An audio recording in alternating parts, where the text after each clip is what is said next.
Bruce calls a gathering of his old high school friends, and Mike Wilson rallies the troops, and we were able to share some stories and pizza at Federici's, and just sitting there listening to the stories. Bruce just loves coming to Freehold because he's one of us. You know, he can just come to town, nobody's going to bother him. You know, it's not like he goes somewhere and there's hundreds of thousands of fans.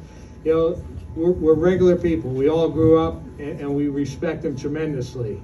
So one thing I have to say, I am the mayor of Freehold Borough, but we all know who's the boss in this town. but just in case people don't remember, we have a little something to help them with their memory for you. Oh, nice. Loving it.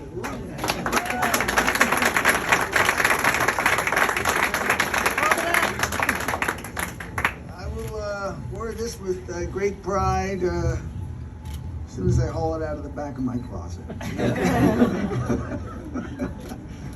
They didn't tell me I was going to have to say anything, so I just thought I was going to come down and get my picture taken. But what can I say? Everything I learned of deep importance, I learned in this town. You learn most of what makes you who you are. Gosh, I don't know. By the time you're 12, maybe your teen years. And I had all the usual joy and heartbreak of growing up in a small town like this. And of course, the minute the opportunity arose, I got the hell out. All right? And I suppose the unusual thing was that moving around the world as I did, all I knew is I always came back. I always came back. And to this day, I've spent quite a bit of money and time trying to figure out what I keep coming back for. And so far, no answer. I'll let you know as things go along. But I think one of the things I come back for is just this. This is nice, you know. Who mentioned to me first the idea of putting the archives in here in connection with Month? Was it you, Mike? Mike Wilson.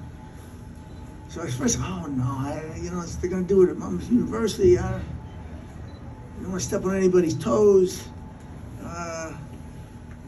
Mike, they don't want to put it in a firehouse. The firehouse? That's the coolest building in town. So I said, gee, I don't know. That sounds, well, if you can do it without, and everybody's agreed on what it's going to be and how it's going to work, that kind of be wonderful for me. I mean, the bottom line is you can't get away from the fact it feels bizarre. I sat 3 blocks from here, came up with a few songs and things that I liked, and the idea that 50 years later anybody was going to be interested in them at all. I mean, what are the odds, folks? They're very small, But got on. This is the ring. My first manager, Tex Vineyard, passed away, and we were over there in Texas, over on by the rug mill, and gave me this ring, and I wear it on very special occasions because it's the one thing I have that deeply connects me to Center Street and the town in general, and my great old friends that I knew at the time and worked with and played with. We remained some essential part of me. I could not even tell you why. I don't know why. All I know is it has, and it's the reason I'm skipping breakfast to be here today. But all I can really do is thank everybody, Mike and everybody here on the die. You guys are all in the best, and it's. I come into town often, very, very often. We'll be sitting at Federici's, or I'll just drive through on my own. I still do all the time. So I'm watching you, I guess. But it's been wonderful having this town as the center of my art and of my life. I look forward to doing that till they put me in the box. Thanks.